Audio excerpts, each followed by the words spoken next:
You were driving home late at night, and as you pass a bar, you see Sue stumble out the door. Sue is the pastor's wife at a nearby church. The next day, you tell your best friend. As the conversation continues, you also tell her about how your husband is a slob. I know about this. You always have to clean up after him. You also tell her about Pam. You tell her how you cannot stand the way Pam thinks, that she is so high and righteous. These are 3 examples of gossip. We could probably come up with many more. The title of my sermon is, Thou Shalt Not Gossip. Thou shalt not gossip. Now, the Bible doesn't say that, those actual words, thou shalt not gossip, but here's what it does say in James 4:11. Brothers and sisters, do not slander or speak against one another. Do not slander one another. The Greek word for slander is katalaleo. Okay, slander is not really a good translation here. It means, because this Greek word katalaleo is in the next sentence in this same verse, and it's translated as speak against there. So here it probably should be speak against too, but for some reason, I don't know why, the NIV decided to put slander this time. But it's saying, do not speak against one another. Back to katalaleo. This is a Greek word made up of 2 parts, and as you see on the screen here, katalaleo. Did you know that said katalaleo? No. Yeah, you know Greek. And it's made up of 2 parts. The beginning, kata, and then laleo. Laleo is a common Greek word for speaking, to speak. And so the kata means down. So literally to speak down. When you say something about someone that puts him or her down, or lowers his image, you are speaking down. This verse says that we are not to speak down or to speak against one another. This is gossip. This is sin. We should not gossip. We should not say bad things about other people. This sermon looks at James 4:11 and 12 and puts 4 points out about gossip.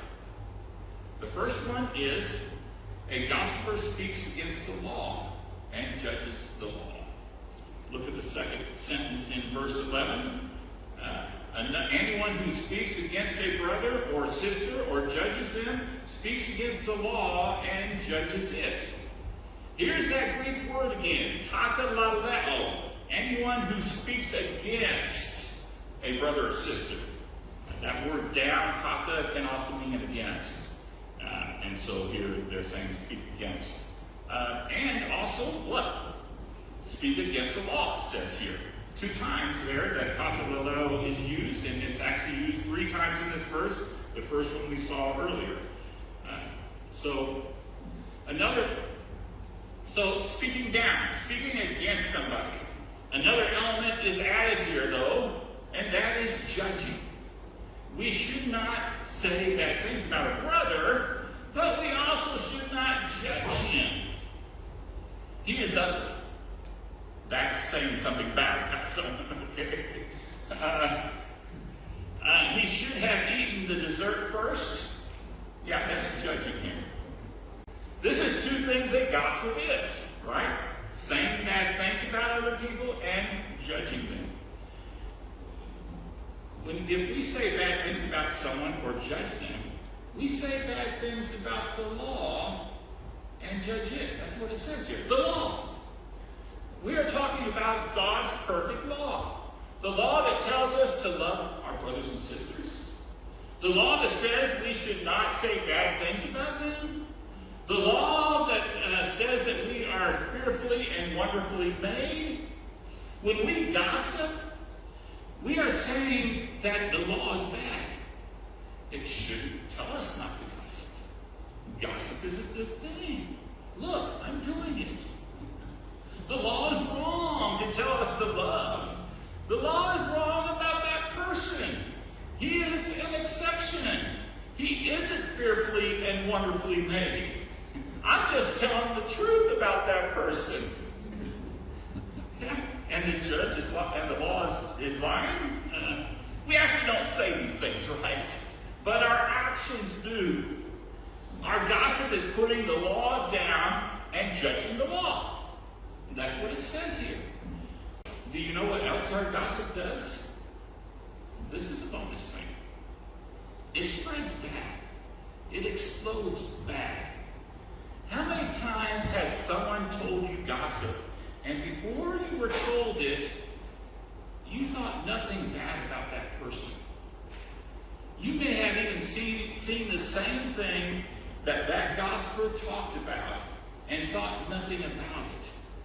But once the gossiper said something, you started thinking bad things about that person. Yeah. Often the person gossiped to ends up having a worse reaction to the gossip than the gossiper actually had. You ever done that? Gossip to someone and then they're like, yeah, I hate that person. And, well, I didn't really wasn't saying that. Now I hate them and I'll never talk to them. Oh, you didn't mean it that bad.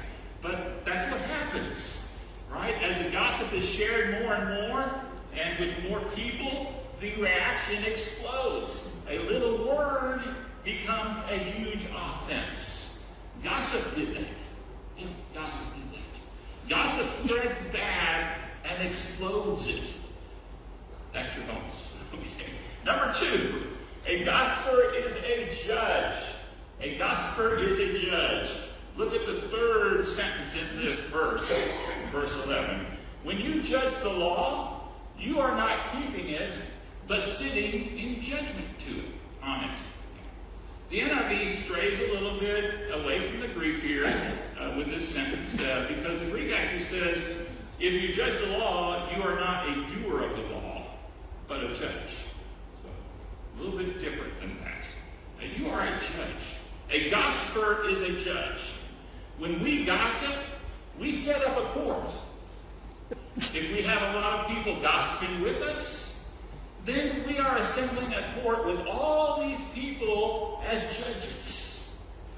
One person is missing. Yeah, one person is missing. The accused. The person we are talking about. Right? He's not there.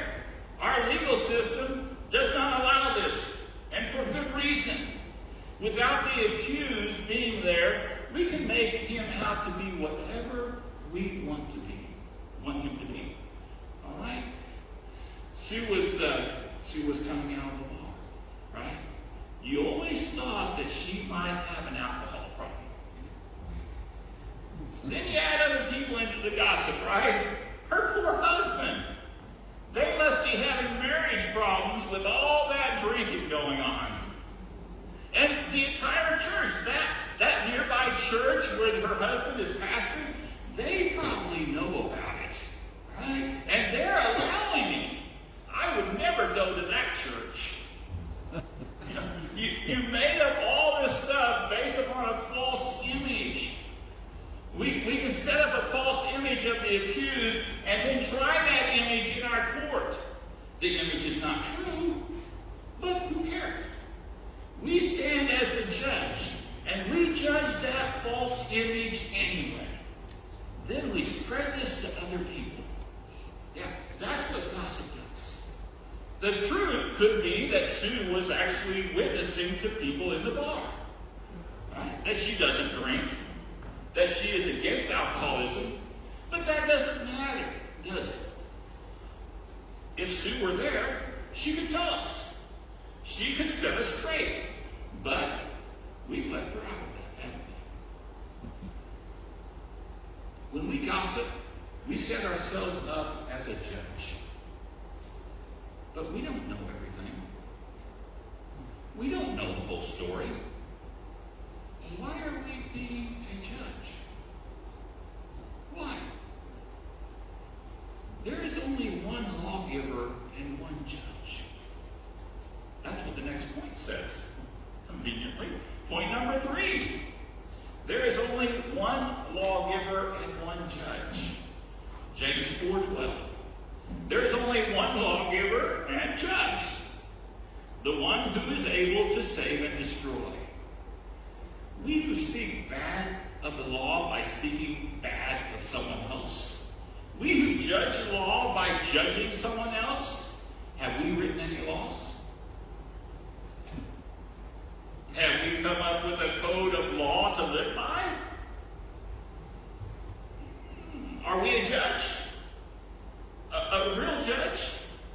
Can we deliver a sentence and someone will actually be taken off to prison? Huh?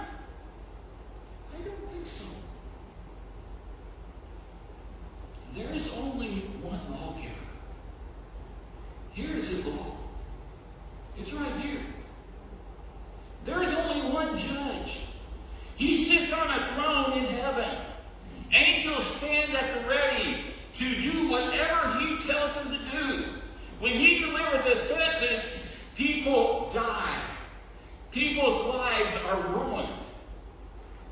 Or people are rescued. They are helped. It all depends on his sentence. But wait. God also saw Sue come out that bar, didn't he? God sees that your husband is a slob. God sees that your husband is a slob. She's not looking at me. She knows good and well. She's not going to fall for that one. God knows what Pam is thinking. These are the 3 gossips that we had at the beginning, right? And he is not handing out any sentences, is he? He is a judge, but he is not judging them. It's not because he doesn't see. It's not because he doesn't hear. He sees. He hears. But he is not judging. Why are we? Why are we? He also sees our gossip. He's not doing anything about it either. He is allowing us time to clean up our own act. Shouldn't we do the same? Shouldn't we keep quiet about that other person and see if God will do a work in his life? Shouldn't we get down off the bench and let the real judge take his place and do his job? There's only one lawgiver and one judge. It isn't us. So that brings us to point number 4. Who are you to judge your neighbor? James 4:12, the last sentence. But you, who are you to judge your neighbor? Do you see how this sentence is worded? This is how it is in Greek. But you, who are you to judge your neighbor? It is pointing a finger at you and emphasizing you. Who are you? Are you God? Huh? Did God die and make you judge? Did he pass his job of judge down to you? I don't think so. Who are you to judge? Are you sinless? Are you perfect? I don't think so. Who are you to judge? I'm not asking. God is asking. God is asking here. I didn't write this. God did. Who are you to judge? Having said all that, don't gossip. Okay? Don't gossip. That's all we're saying. We all, I think, can take this to heart. I said we because I also have been found to gossip. Let's not gossip. Don't say bad things about other people. Don't judge others. When you do, you place yourself on the wrong side of God. You place yourself on the wrong alongside of his law. We need to clean up our attitude. We need to clean up our words. Put a guard on your mouth. Do not let it say bad things about others. Don't let those words out. When they come out, apologize for them. Be sad that you let them slip out, and harden your resolve not to do it again. A small church was growing under the leadership of a certain pastor. The people loved him. I knew this pastor. One of their members was a recently retired truck driver. Because he had traveled so much and had always been on the road, he had a cell phone with unlimited minutes. Back then, this was a rare thing, okay? Today, everybody has them. But back then, very few did because it was expensive, but that's what he had. And since he no longer spent hours a day talking on the phone to his wife, because he was home now, he started spending hours a day talking to the members of his church. He would call them up, and he would talk with them. At first, there was nothing wrong with it. They were just talking. But eventually it turned to things they didn't like about the pastor.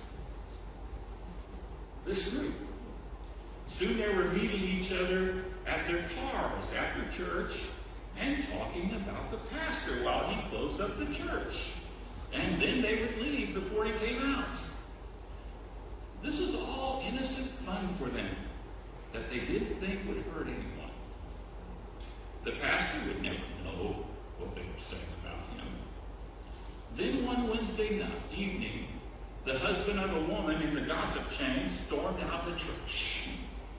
He made a big show to the gossip crowd about how he wasn't going to put up with what was going on. He had believed the gossip. He was a young Christian with some mental problems. Everyone was shocked. The pastor didn't know what was going on, but they did. They had never thought that their gossip would cause someone to leave the church. But their gossip did not stop. In time, their attitude toward the pastor turned to bitterness. After 9 months, they kicked the pastor out. They never could come up with a concrete reason why. Some people left the church at that time. The church called a new pastor. But he was never able to get the church to grow again.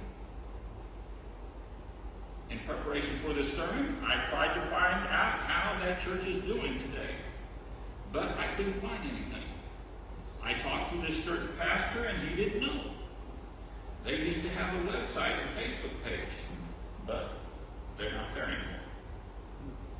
This growing church was brought down by gossip. Just an innocent thing of saying bad things to other people, of complaining to other people. Don't fall into this trap. Don't let talk against people and judging enter your conversation. Guard your mouth. Guard your conversations.